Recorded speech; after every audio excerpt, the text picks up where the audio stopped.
Well, I wrote because fear is everywhere. You can't open a newspaper, turn on a television without getting bad news. But Jesus spoke more about fear than he did any other topic. So I really believe that fear is an option and that faith is a better choice.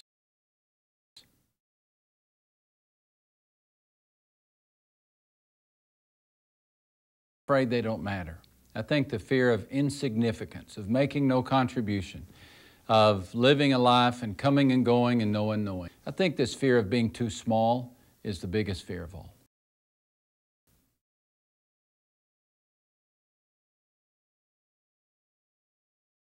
Fear emotions because it's the default emotion. It's what comes natural. Faith is the emotion that demands a decision. By nature, we're fearful people. We have to decide to have faith. We have to choose to have hope.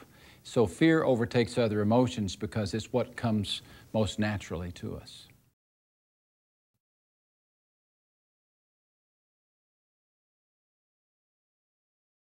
Friendship with God in the sense that it causes us to question the goodness of God, question the existence of God. Fear hampers our relationship with others because it turns us into control freaks, turns us into mean people. If we can control one part of our life, we feel like it's going to eliminate fear. It doesn't work that way, and it hampers our relationships.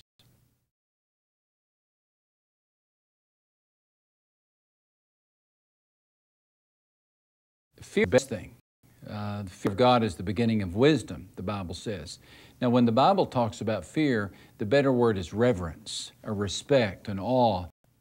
The fear of God can be the most healthy emotion because fear of God is actually a respect of God, an awe of God, a reverence, a sense of holiness, of God's holiness. And so our fear of God places us in a posture where we understand how great God is and we depend on Him. So the fear of the Lord, for that reason, is the beginning of wisdom.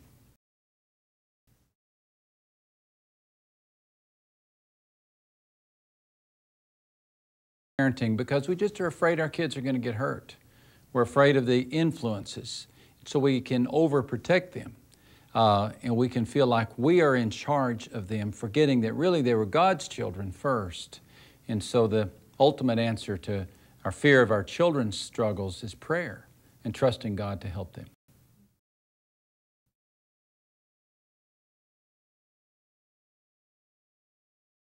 Fear can only be done if you know somebody who's defeated death, and that's why the Christian hope is so valuable. Without the resurrection of Christ, I don't know how you face death without fear because it is the big unknown. But with the resurrection of Christ, I think you have every reason to face the grave with confidence, courage, and even hope.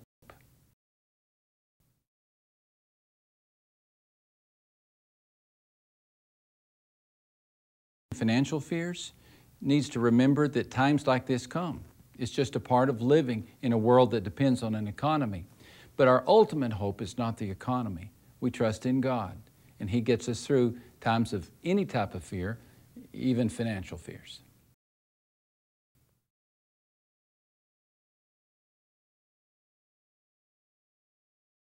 Struggles to believe if God is real or not. That's a legitimate fear. I believe every person who sincerely seeks Christ has those moments of fear that there is no God. So what you do is you walk with Him. You take Him up at His invitation. You live in His Word. You pray. You talk. You believe like He is there, and you live like He is there. And then you really discover if He's there or not.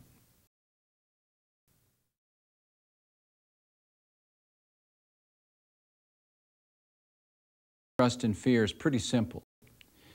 Trust is fear that chooses to believe. It's not the absence of fear, but it's a facing of fear with faith that results in a deeper trust.